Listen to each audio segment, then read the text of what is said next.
Namhlanje uKhuzani ntambama ngo-7 uzobe ekhuluma lapha kwi-Newsroom Africa njengoba wazi-ke ukuthi idila ney'ndaba kakhulu zesintu ebesibheka kakhulu futhi-ke laphana emacikweni esintu. Sike sakuthulela la khona kune-interview khona yamthandeni uVusizolanga wenze i-disclaimer yokuthi cha akambizanga uKhuzani njengoba-ke kade ebiza umthandeni noma-ke uKhuzani akazange azamfonela uVusizolanga emva kokuba-ke ebone umthandeni. uKhuzani wadeclara futhi ukuthi cha kade wayehlehlisa le-interview ngesimo-ke sokuthi bebuye ebe matasa laphana ngasestudio. Hey Maplo Nation, niyajabula niyaphekana laphana ukudla sekuzovuthwa. Anza show mntana sekhaya ukuthi-ke manje ube ngingene kule video noma ngimazubela evideo ezobe ikhuluma ngo-7 ususubscribe-ile walike ngoba-ke ngiphathele iqhawe lakho namhlanje la kwa-Blue Nation, president of the Binca or president of the Blue Nation, ekhuluma-ke noVusizo laphana-ke.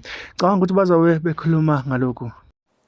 Ngifuna ukuthi ngilungise lento lena mkhaya kungabi ngathi manje umkhaya usegijime weza kimi wathi indoda ngibonile ukhuluma nalensizwa lena nami ngifake cha yimi nje mkhaya engikufonele njengentatheli ke ngazi ukuthi izinhlelo zakho zimi kanjani.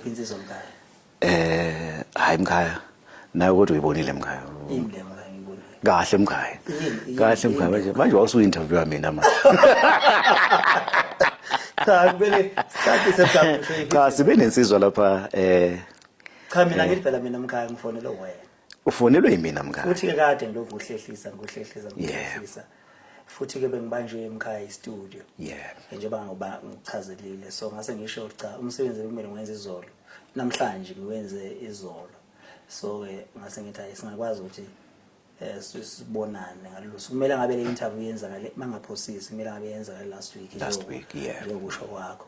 So ke mkhaya cha ngiyabonga nami ukuthi ithuba lokuthi ungimeme wenza kahle futhi ukuveze lokho mkhaya ukuthi wena ungibizile ngoba sesiphila esikhathini la khona abantu abaconcludayo bese into beyiphimisa kulula kubantu ukuthi bevele bejikisa ifoni ayibhekisa kuyena akhulume noma yena ayithandayo ecashe ngalezi thupha lezi. Nginaloke vele mkhaya nalelo bhajanyana yabona nje basenza interview nje la kodwa sengikufonela ngakubiza ngathi ngingenzisa la interview hayi cha uyangazi mkhanyana nomuntu owathandayo ke ama interview kangaka ukuthi sengazingenze ngithi ngiyakuhlupha kanjalo cha uNkulunkulu wami cha mako ndifuna ukuyi-address ngiyakwazi ukuyi-address ngiyi-address akhona so mkhaya wenza kahle ucacise loo nto ukuze mhlambe labo bantu abathanda ukuthi bebe ichashaza ingcolile benemhlobo batholi indlela yokungena. Cha mkhaya ufunelwe yimini impela mkhaya futhi ngiyabonga ukuthi ungihloniphe mkhaya bese ngikucacisa ukuthi mkhaya uhlupha ngento yodwa into ohlupha kamkhaya professional kakhulu. Mase 12 o'clock mase 12 o'clock hayibo nangu umuntu uyafuna 12 o'clock exactly usufikile. Lonto ngayifunda kuBig Zulu as much as nami ngangiprofessional kodwa ukusondela kwami noBig Zulu ngafunda ukuprofessional kakhulu.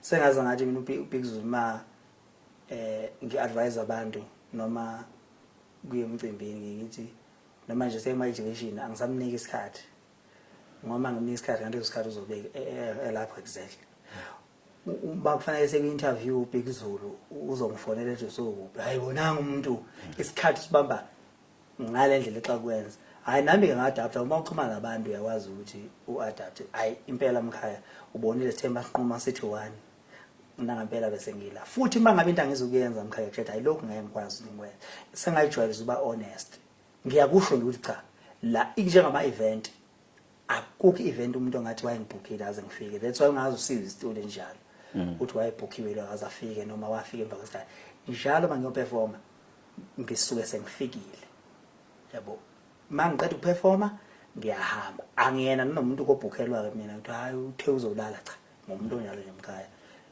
ngako uzokuncoma ukuthi hayi professional la mkhaya hayi umsebenzi kuhlonipha umsebenzi kuba njengoba la professional uprofessional kakhulu nawe mkhaya shuthi kahle awuyiboni nawe yabo bayithi ke alizizo kuno alizizo kuno iqaqa.